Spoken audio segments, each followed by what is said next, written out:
Բարի օր, այսօր խոսենք գիտության ոլորտում կատարվող նորությունների մասին եւ տաղավարում հյուրընկալել ենք Երևանի պետական համալսարանի հիմնարար եւ ախտաբանական կենսաքիմիայի լաբորատորիայի ավագ գիտաշխատող Միքայել Գինովյանին։ Բարև ձեզ։ Բարև ձեզ։ Բոլոր կենսաբանները, ինչպես ցույց են տվել իմ ուսումնասիրությունները,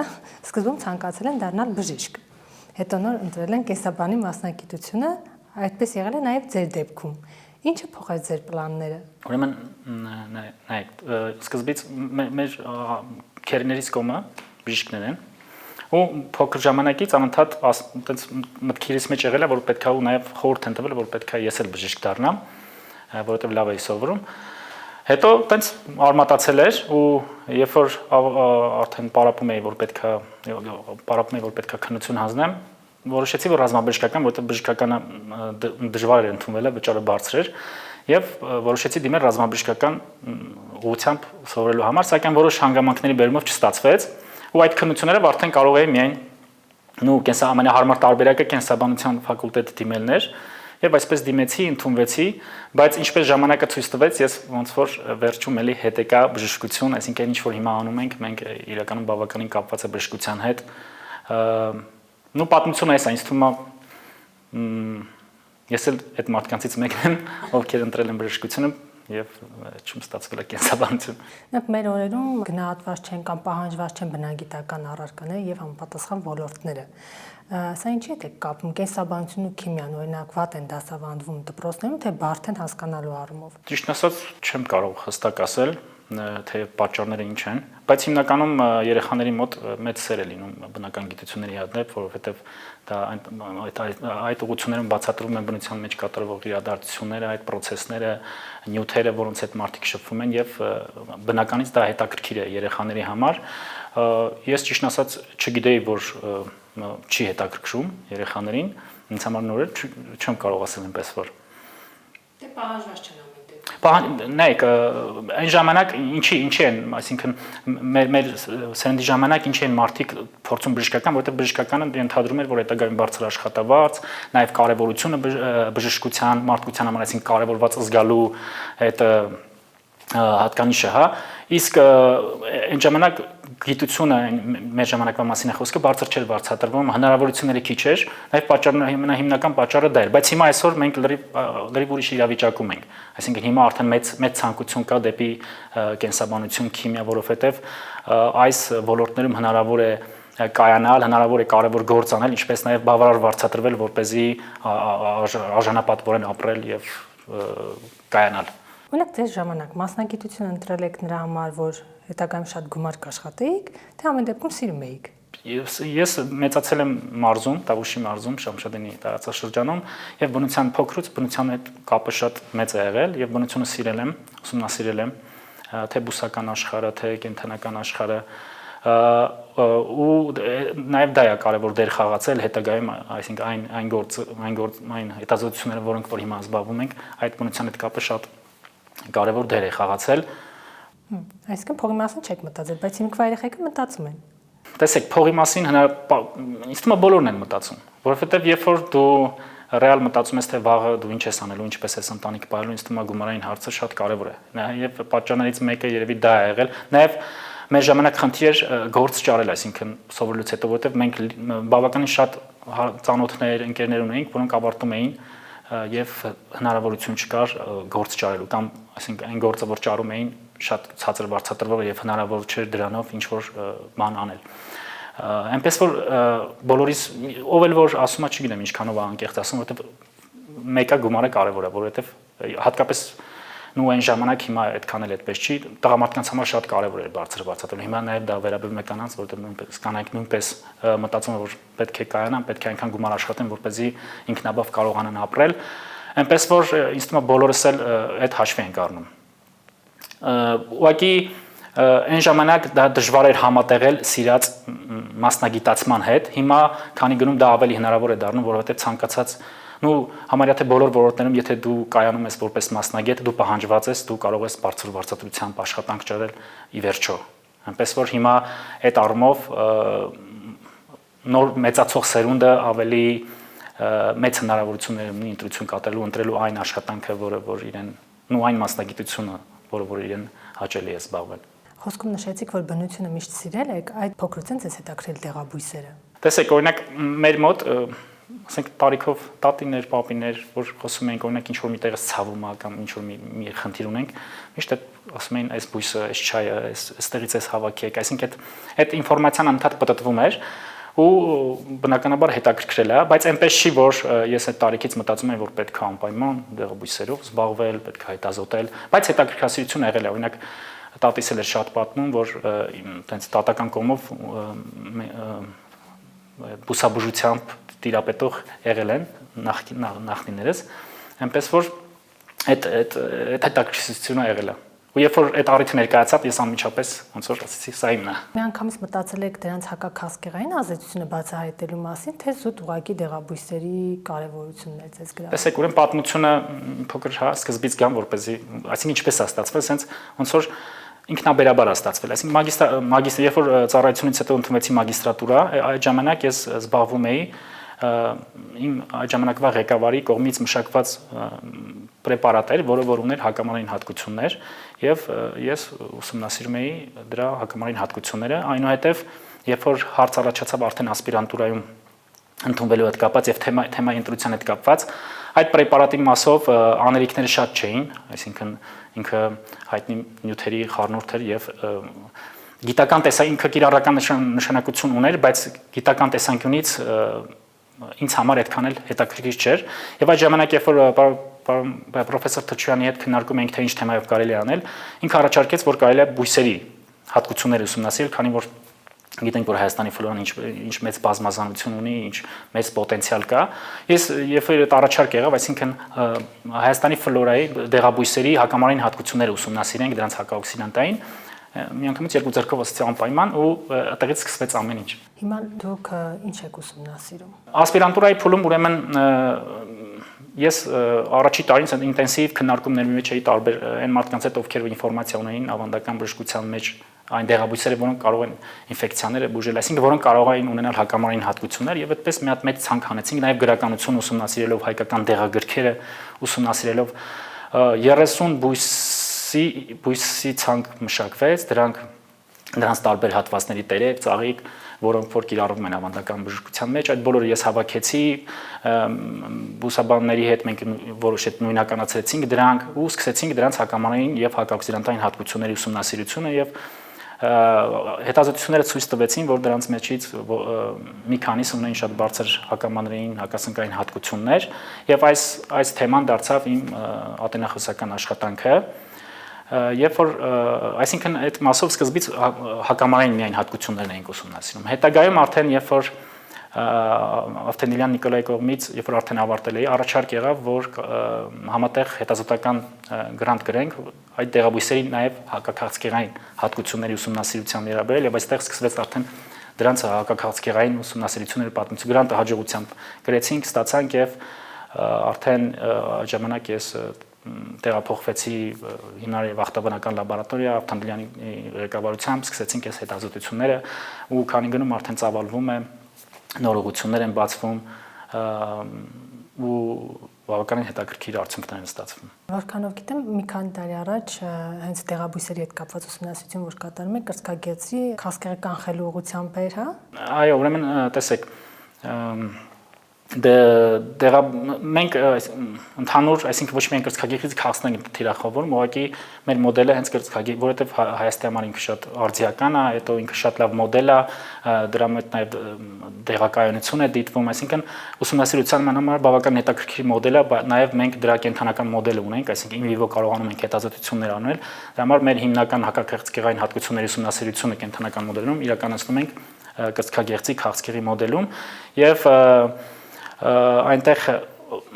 մի քիչ եթե ավելի մասնագիտական ասեմ, որովհետև դա կարևոր է, մենք հենց թիրախավորում ենք այդ ազդանշանային ուղիները, որոնք որ պատասխանատու են բջիջների այդ անկանոն աճի, դրանց անգիոգենեզի, այսինքն մետաստազ տալու, ծրագրավորված մահվանից խուսափելու, դեղակայունության, այսինքն ֆոսֆոինոզիտոլ տրիկինազ ակտ ուղի է կոչվում, մի քիչ բարդ տերմին է, այդ ուղին հանդիպում է թե քաղցկեղի ժամանակ եւ շատ մեծ կարեւոր նշանակություն ունի քաղցկեղի զարգացման գործում, նաեւ շաքարախտի զարգացման գործում ինքը էլի կարևոր դեր ունի եւ մենք նաեւ համատեղում ենք շաքարախտի դեմ հետազոտությունները փորձելով հայկական դեղաբույսերում գտնել այնպիսի մետաբոլիտներ կամ լուծամզվածքներ կամ դրանց համադրություններ հայտնի դեղերի հետ, որոնք կարող են թիրախավորել այս ազդանշանային ուղի կոմպոնենտներից որևէ մեկը, որը որ կարող է հանգեցնել կամ կանխարգելման կամ բուժման թե քաղցկեղի եւ թե շաքարախտի։ Ես ճիշտ եմ հիշում, որ առնետների վրա փորձարկում եք կատարել եւ ուռուցքը փոքրացել էր։ Ավարտվել են ձեր փորձերը թե չէ։ Հետազոտությունները շարունակվում են, նայեք, այսինքն մենք երբ որ մենք հետազոտությունները սկսում էինք, այն նախնական փուլերում շատ մեծ հնարավորություններ չունենք։ Հիմա մեր հնարավորությունները, այսինքն ենթակառուցվածքը, մեթոդաբանությունը, այսինքն մեր պատրաստվածության մակարդակը, թիմը ընդհանուր զարգանում ենք, նոր մեթոդոլոգիաներ ենք ներդնում, նոր սարքավորումներ ենք ձեռք բերում պետության կողմից տրամադրված դրամաշնորհների միջոցով եւ այսինքն հետազոտությունները ավելի ու ավելի են խորանում, որովհետեւ ուռուցքի չափը փոքրանում է, դա գիտական տեսանկյունից շատ մեծ բան չի ասում։ Այսինքն պետք է հասկանալ թե ինչպես է աշխատում, որ միացությունն է աշխատում, ինչի հետ է կապվում, այսինքն որպեսզի կարողանանք բացատրել մեր միացությունների ազդեցության մեխանիզմը, որը որ արդեն լայն գիտական համայնքի համար հետաքրքրություն կարող է ներկայացնել, նաև դեղագործական ընկերությունների համար կարող է հետաքրքրություն ներկայացնել հետագայում դրա որպես դեղաձև մշակման, կիրառության մտցնելու համար։ Այսինքն մենք այդ հետազոտությունները շարունակական են, մենք նաև հիմնարար բնույթ ենք կրում, այսինքն մենք փորձում ենք նաև հայտնաբերել այնպիսի այդ ուղիներում այնպիսի մասեր, որոնք որ դեռևս հետազոտված չեն, որոնք նույնպես կարող են կարևոր նշանակություն ունենալ հիվանդության զարգացման կամ դրա դեմ պայքարի գործում։ Ու այնպես է որ մեր հետազոտությունները, ինչպես նշեցի, անընդհատ զարգանում են, օրինակ հիմա ինչպես գիտենք, տեխնոլոգիաները զարգանում են եւ համակարգչային մոդելավորումով օրինակ մենք այսօր կարող ենք հետազոտությունների արագությունը 1000 անգամ արագացնենք, այսինքն արդյունավետությունը բարձրացնենք։ Այսինքն ինչ ենք անում։ Մենք սկզբից, երբ որ հետազոտությունները սկսեցինք, հետազոտում ենք միայն լուծամզվածքները։ Դեռևս չգիտենք, թե ինչ կոմպոնենտներ են։ Հաջորդիվ մենք Գդանսկի տեխնոլոգիական համալսարանի մեր գործընկերի հետ նաև ժամանակակից քրոմատոգրաֆիական տեխնոլոգիան մեթոդներով որոշեցինք դրանց կազմել, այսինքն այդ ընտրված բույսերը, որոնք որ թե բջջային գծերում, այսինքն լաբորատոր պայմաններում փորձանոթի մեջ ցույց էին տվել հակաքաղցկեղային կամ հակամաներային կամ հակաօքսիդանտային հատկություններ, դրանից հետո մենք փորձարկել ենք նաև կենդանիների վրա, էլի ուռուցքի չափերի փոքրացում, տարբեր այնտեղ կոմպոնենտների փոփոխություն, որը որ նշանակում էր, որ դրանք ունեն հակաքաղցկեղային ազդեցություն։ Դրանից հետո արդեն հաջորդ փուլը, որովհետև նայեք, բույսերի լուծամզվածքներով առաջ գնալը բավականին կարող ենք տեղ չհասնել, ինչի համար, որովհետև անընդհատ փոխվում են, կախված եղանակից, կախված տարածաշրջանից, կախված խոնավությունից, այսինքն մեր բույսերի երկրորդային մետաբոլիտների կազմը կարող է փոփոխվել։ Այսինքն մի տարվա հավաքը կարող է ունենալ էֆեկտ, մյուս տարվանը կարող է չունենալ։ Այսինքն հիմնարար գիտական արդյունք ստանալու համար եւ կիրառական արդյունք ստանալու պետք է հասկանալ թե դրա որ կոմպոնենտն է աշխատում, հետագայում դա առանձին սինթեզելու կամ դա առանձին անջատելու կամ նաեւ թեկուզ եթե դրանք տարբեր կոմպոնենտներ են, դրանց համադրությունները միասին առանձին ցույց տալը, որ այս կոմպոնենտների համադրությունն է աշխատում, որը որ արդեն կարող է ունենալ հետագայում լայն կիրառական նշանակություն։ Այնպես որ մեր գործընկերների հետ արդեն այդ կազմերը ուսումնասիրեցինք, դրանից հետո մենք շատ դժվար է ամեն լուծամզվածքի մեջ կարող են լինել 200-300 միացություններ, որոնք որ նույնականացվել են, դրանց հիմնական կոմպոնենտները, եւ դժվար է դրանք հատիկ ուսումնասիրել, թե որն է ազդում, որն է պատասխանատուն։ Եվ այստեղ մեզ օգնության է գալիս արդեն այդ համակարգչային մոդելավորման հնարավորությունները, որոնք թույլ են տալիս համակարգչային մոդելավորումը, այսինքն համակարգչի մեջ փորձարկել դրանց փոխազդեցությունները։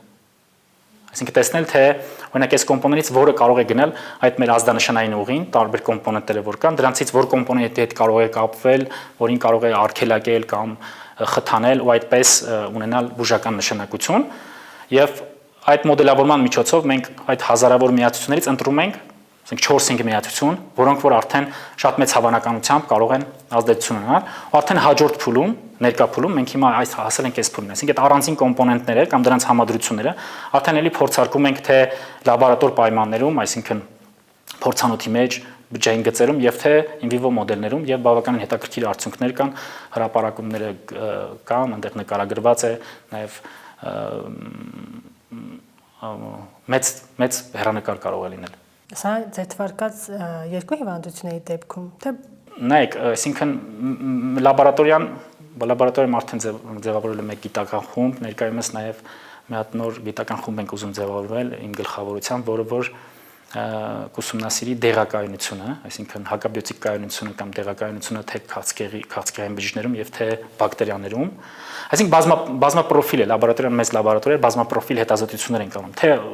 հետազոտում ենք շաքարախտի մոդելներում, թե քաղցկեղի մոդելներում, թե մանրէների մոդելներում, այսինքն հակաբիոտիկ կանոնների մոդելներում։ Հիմա նաև այդ մասին խոսեմ, հա, թե մենք հիմա ինչ ենք անում։ Գիտության կոմիտեի կողմից մենք դրամաշնորհ շահեցինք, արդեն մրցույթը ամփոփվել է եւ մենք հիմա կներդնենք ենթակառուցվածք կենսանվտանգության երկրորդ մակարդակի լաբորատորիա, որտեղ որ հագեցած կլինի հատուկ օդափոխության համակարգերով, որոնք որ անվտանգ կդարձնեն այդտեղ աշխատել կլինիկական նշանակության բակտերիաների հետ, այսինքն անվտանգության հետ ու այնտեղ նաև կլինի բոլոր սարքավորումները այդ հետազոտությունները իրականացնելու համար։ Նաև հիմա մենք դիմել ենք հեռավար լաբորատորիաների մեկնարկի գրանտին եւ այսինքն ենթակառուցվածքը մինչև տարվա վերջ հույսով ենք արդեն պատրաստ կլինի։ Նաև դիմել ենք այդ գրանտին, եթե գրանտն հաջողությամբ լինի, մեր Բրյուսելի մեր գործընկերոջ հետ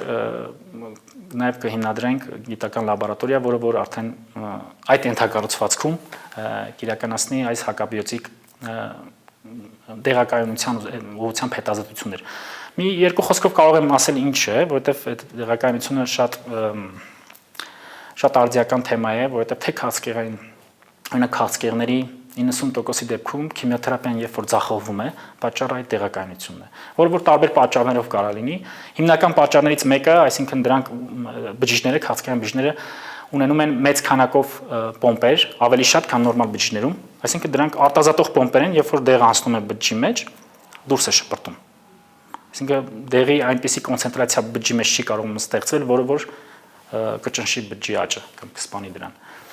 Ու այս նույնը հետաքրքիր է, որ դիտվում է նաև մանրէներում, այսինքն նմանատիպ պոմպեր կառուցվածքով։ Բակտերիաներում բազմաթիվ են պոմպերը, բայց նույն այդ խմբի պոմպեր, ինչ որ քաղցկեղային բջիջներում է կամ էուկարիոտ բջիջներում է, կան նաև մանրէներում եւ էլի ապահովում է հակաբիոտիկ կայունությունը։ Դուք երևի լսել եք, որ հակաբիոտիկ կայունությունը ներկայումս ամենամեծ խնդիրներից մեկն է ու նույն քաղցկեղային հիվանդություններով մահացության երևի 50%-ից ավելը բակտերիաներով պայմանավորված, առավել եւս հակաբիոտիկ կայուն բակտերիաները, որոնց դեպքում հակաբիոտիկները չեն աշխատում ու նաեւ հայտնի է, որ նոր հակաբիոտիկների մշակումը բավականին երկարատև process է ու վերջի 10 տարիներին, ինչքան գիտեմ, կարող թիվը խառնում եմ, նոր խմբի հակաբիոտիկ դեռևս չի մշակվել։ Իսկ բակտերիաները շատ արագ կարողանում են կայունություն ձեռք բերել գործող հակաբիոտիկների նկատմամբ եւ հիմա նոր ռազմավարություն է գտնել այնպիսի նյութեր, միացություններ, դեղանյութեր, որոնք կարող են այս բակտերիաներին նորից խոցելի դարձնել ավանդական հակաբիոտիկների նկատմամբ, որոնք որ տասնյակ տարիներով արդեն կիրառման մեջ են։ Եվ նաև մենք հիմա ինչ ենք ուզում անենք, այս գիտական խումբ ուզում ենք ստեղծենք, ուզում ենք որ զբաղվի այս ուղղությամբ, այսինքն մենք արդեն կան գրականության մեջ կան տվյալներ, որ բույսերի երկրորդային մետաբոլիտներից կարող են լինել այնպիսի մետաբոլիտներ, որոնք որ կարող են արգելակել այս պոմպերի աշխատանքը, որոնք որ դուրս են մղում, կամ այլ ռեզիստենտության մեխանիզմները, եւ այդ կերպ բակտերիաներին կամ քաղցկեղային բջիջներին խոցելի դարձնել դեղանյութերի նկատմամբ։ Եվ մենք հիմա ուզում ենք ուսումնասիրել մեր բույսերի պոտենցիալը, մեր հայկական ֆլորայի դեղաբույսերի պոտենցիալը այս ոլորտում։ Արդեն ունենք որոշակի նախնական տվյալներ, որովհետև Հոֆի հայ օգնության ֆոնդի կողմից տրամադրված անսեփ գրանտի շրջանակներում այս ուղղությամբ հետազոտությունները սկսեցինք 2024 թվականին, որոշակի արդեն արդյունքներ կա հեռանկարային, որը որ մատնանշում է, որ պետք է շարունակել այս ուղղությամբ աշխատանքները, որը որ հուսով ենք, որ կբերի շատ լավ հանգրվանի թույլ կտա ստանալ այնպիսի արդյունքները, որոնք որ մի օր կիրառելի կդառնան մարդկության համար։ Եվ այս դեղաբույսերից անջատված միացություններից որոշները արգելակում են եւ հիմա մենք այս հետազոտությունների ընթացքի մեջ են, ճիշտ է նախնական, հիմա երբ որ հաջողությամբ կարողացանք այս դրամաշնորհը ստանալ, արդեն խորությամբ թիմ կձևավորվի ավելի մեծ, որը որ այս ուղղությամբ հետազոտություններ կիրականացնի։ Ո՞ր դեղաբույսերն են ձեր ուշադրության կենտրոնում։ Ինչպես նշեցի, ասպիրանտական թեզի ընթացքում 30 դեղաբույս էինք հավաքել, դրանք հետազոտել, դրանցից ընտրել էինք 5-ը։ Նաև հաջորդ փուլում, երբ որ սկսեցինք հակակացկեղային հետազոտությունները, այդ ժամանակ էլ 12 նոր դեղաբույս, էլի, այսինքն նախնական սկրինինգ արեցինք, այսպես ասած, որպեսզի ընտրենք լավագույնները, ու այս պահին մոտ 6-7 դեղաբույս ունենք, որոնք որ բավականին լավ արդյունքներ են ցույց տալիս, եւ դրանց երկրորդային մետաբոլիտների հետ ենք աշխատում, բայց այսինքն սա բաց է, երբ որ հետաքրքիր ինչ-որ դեղաբույս է լինում, որ կարող է մեր կոնկրետ թիրախի նկատմամբ ազդեցություն ունենալ, մենք նորից կարող են նոր դեղաբույս ներգրավենք, բայց դրանք այսինքն այդ սկրինինգը նախնական այդ հետազոտությունները իրականացվել են այն դեղաբույսերի վրա, որոնք ավանդական ըստ ավանդական բժշկության, թե հայկական ավանդական, թե համաշխարհային, կարող էին ունենալ հակաքաղցկեղային կամ հակաբակտերիական կամ հակասնկային կամ հակաշաքարախտային ազդեցություն։ Դրանցից արդեն մենք գիտական հիմքի վրա ընտրել ենք լավագույնները եւ իրականացնում ենք հետազոտություններ։ Դրանցից մեկը ավելուկն է։ Ավելուկ։ Դրանցից մեկը ճիշտ ասած ավելուկը, նայեք, ավելուկը ցեղի անունն է, տեսակները բազմազան են, մենք ուսումնասիրում ենք լայնատերև ավելուկը, որը որ մեր իմացած ավելուկը չի։ Մեր իմացած ավելուկը ավելի բարակ տերևներով, դառահամով, սա մի քիչ ուրիշ է, բայց որոշ տեղեր նաև սննդի մեջ կիրառվում են, հա, այնպես որ ինքը շատ մեծ պոտենցիալ ունի,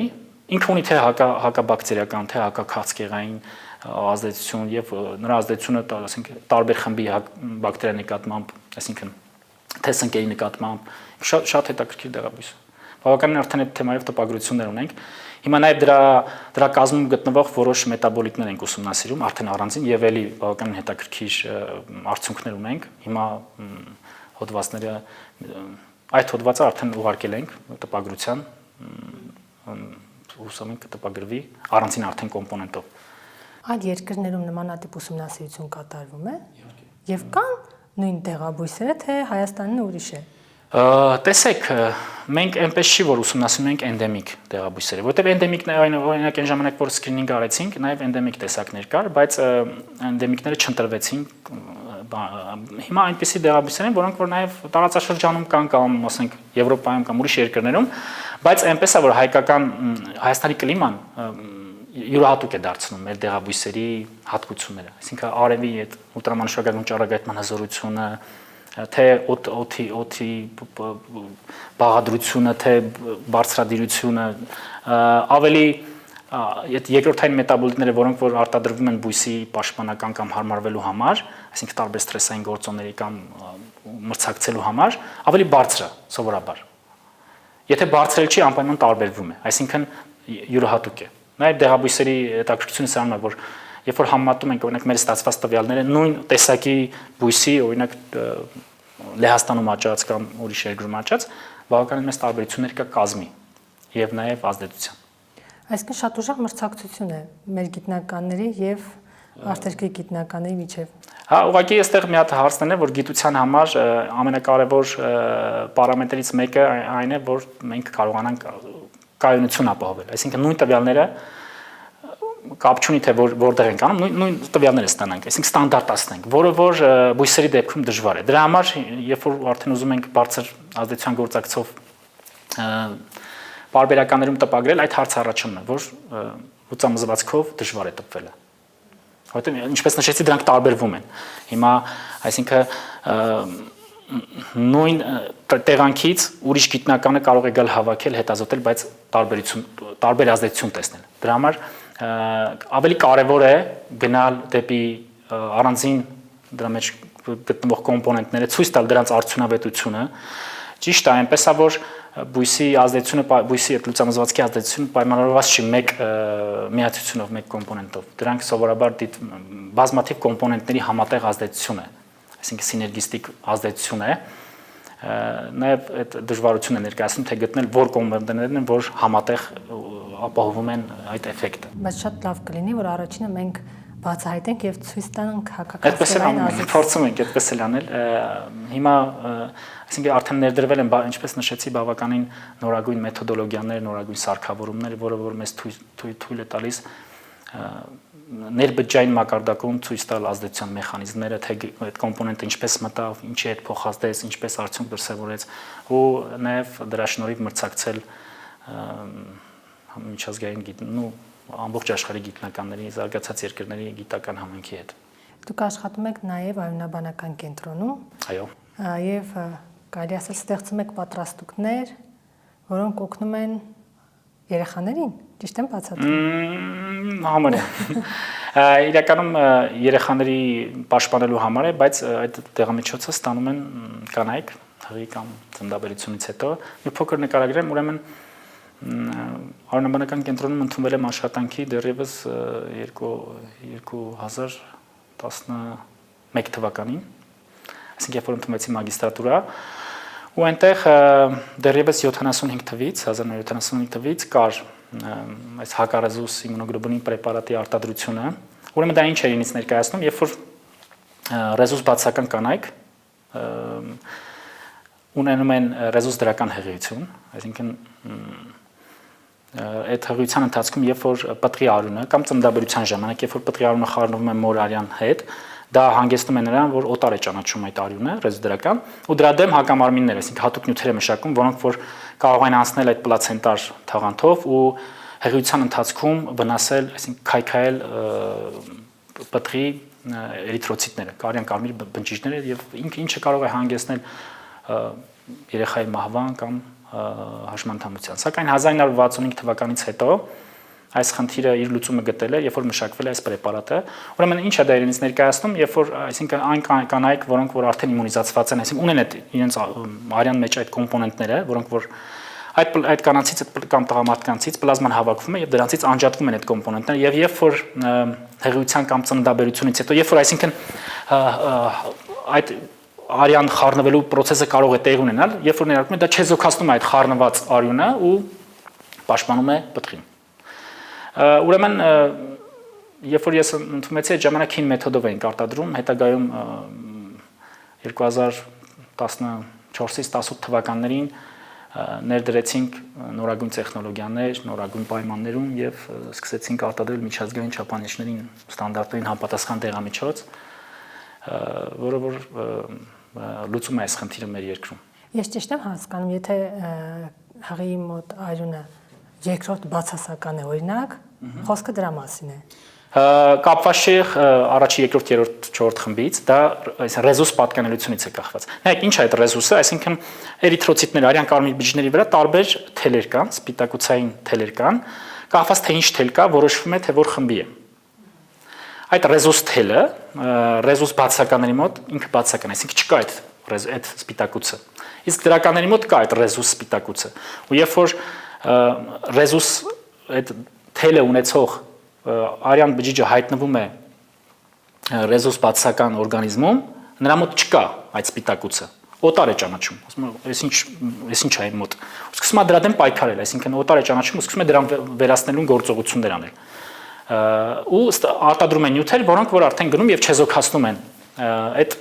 բջիջը, այսինքն process-ը սա է։ Այսինքն ո՞նց են պարզում, որ այս դեպքում երեխայի արյունը բացասական չէ, դրական է։ Տեսեք,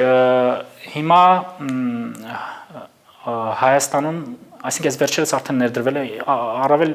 հիմնականում կիրառվում էր այս պրեպարատը ծննդաբերությունից հետո, պորտալարից արյուն է վերցվում եւ որոշվում է խումբը, եթե դրական է եւ մայրը բացասական է, այդ դեպքում 70 մինչև 72 ժամը ստանում է պետպատվերով ստանում է այս պրեպարատը, սակայն կան մեթոդներ նաեւ հղիության ընթացքում պտղի ռեզուս պատկանելությունը որոշելու նորագույն մեթոդներ։ Նա հիմա ինչքան գիտեմ Հայաստանում արդեն ներդրվում է, պետք է որ արդեն անելուց լինեն մեր մոտ, վստահ չեմ, որը որ թույլ է տալիս նաև հղիության ընթացքում որոշել ու 28-րդ կամ 30-րդ շաբաթում ստանալ կանխարգելիչ ներարկում, եթե պտղի սեռը դրական է։ Ներարկում հղին։ Այո։ Իսկ պտղին ինչ վնաս է սպառնում այդ դեպքում։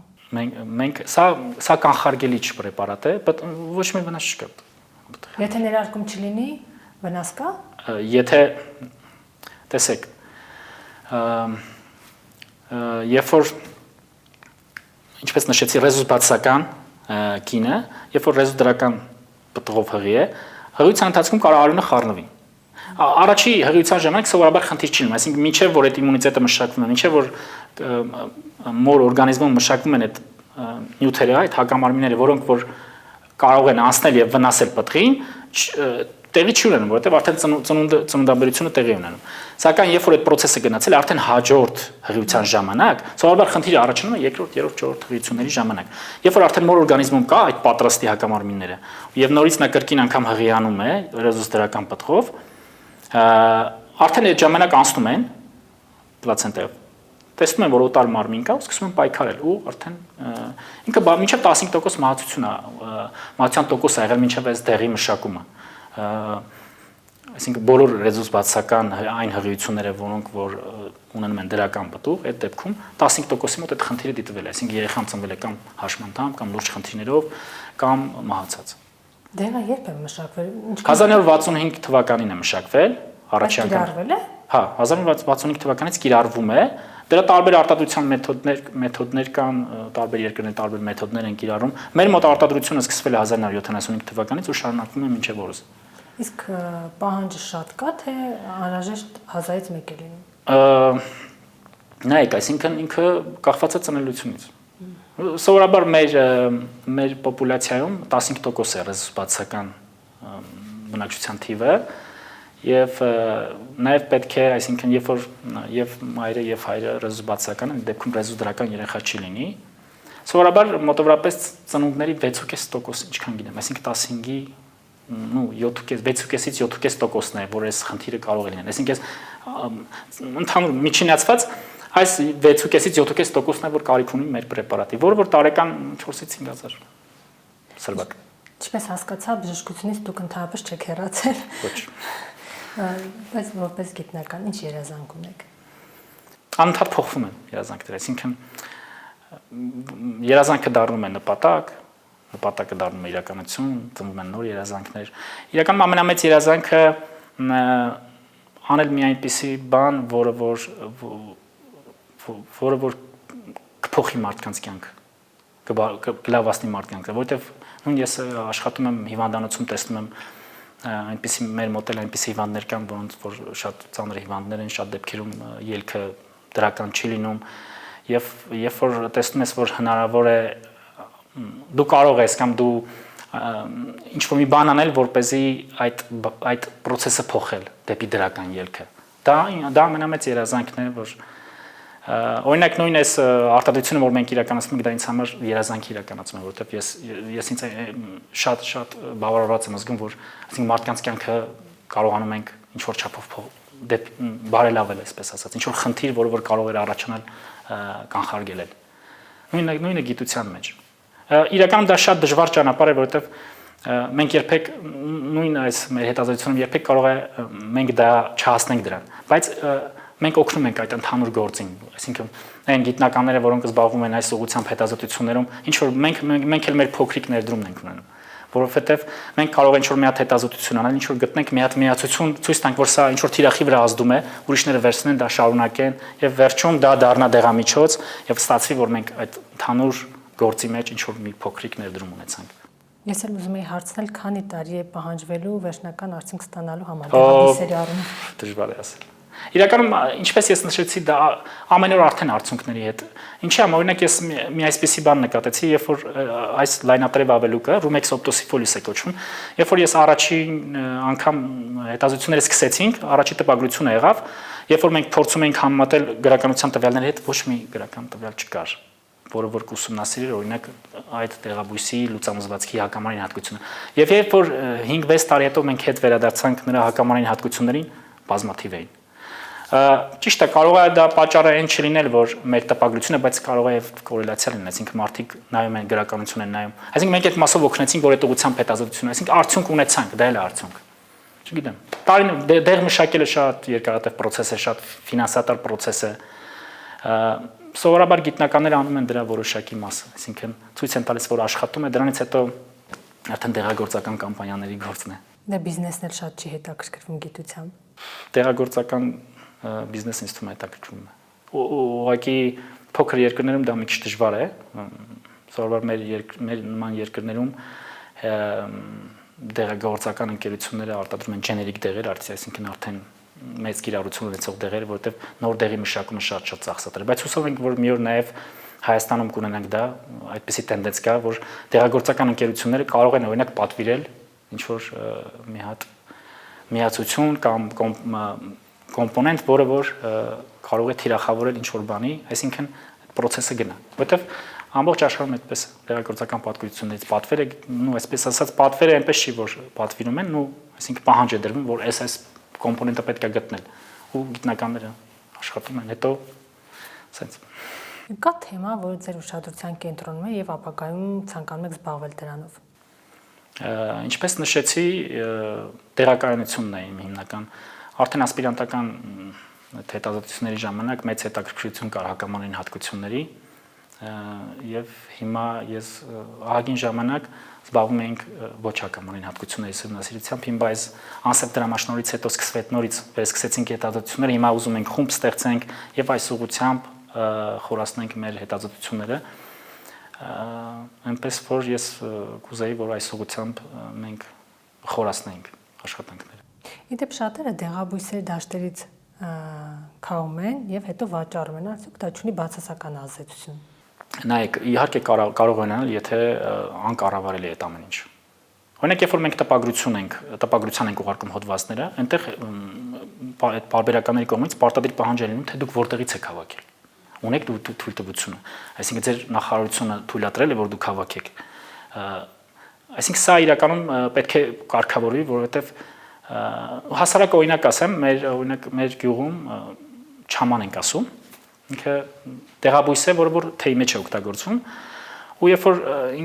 ինքը կոնկրետ ինչ որ հատվածներում էր աճում, երբ որ մարդիկ սկսեցին անընդհատ հավաքել ու հավաքելուց արմատով են հավաքում։ Այսինքն պոպուլյացիան վերացավ, կարելի ասել, արդեն դժվար է, ինքը շատ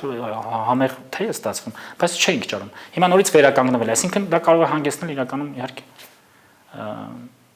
մեծ խնդիրներ։ Դրա համար պետք է կառավարել, նաև պետք է այդ հավաքչությամբ զբաղվող մարդիկ, ովքեր որ դա գործ է, աշխատանք է, այսինքն ինձ թվում է դա էլ է կարևոր։ Պետք է ուղղակի հաշվի առնեն, որ պետք է այնպես անեն, որ չվնասեն պոպուլյացիային։ Չափ գոյություն ունի, չէ՞, իրենք հենց այնպես վաճառում են, մարդը կարող է չիմանալով շատ օգտագործի, վերջում հակառակ արդյունքը տա։ Իհարկե։ Բայց մեր ժողովուրդը հազարավոր տարիներ օգտագործում է, այսինքն գիտեն, օրինակ, չէ, ուրց դաղց, գիտեն, որ այն մարդը, որ ճնշման խնդիր ունի, այսինքն ճնշումը իջնում է, ինքը չպետք է խմի, որտեղ ճնշումը իջացնող հատկություն ունի, այսինքն հիմնականում բնակչությունը գիտի սերնդեսերունդ փոխանցում է տեղեկատվությունը, բայց իհարկե պետք է ուշադրություն դարձնել դրան։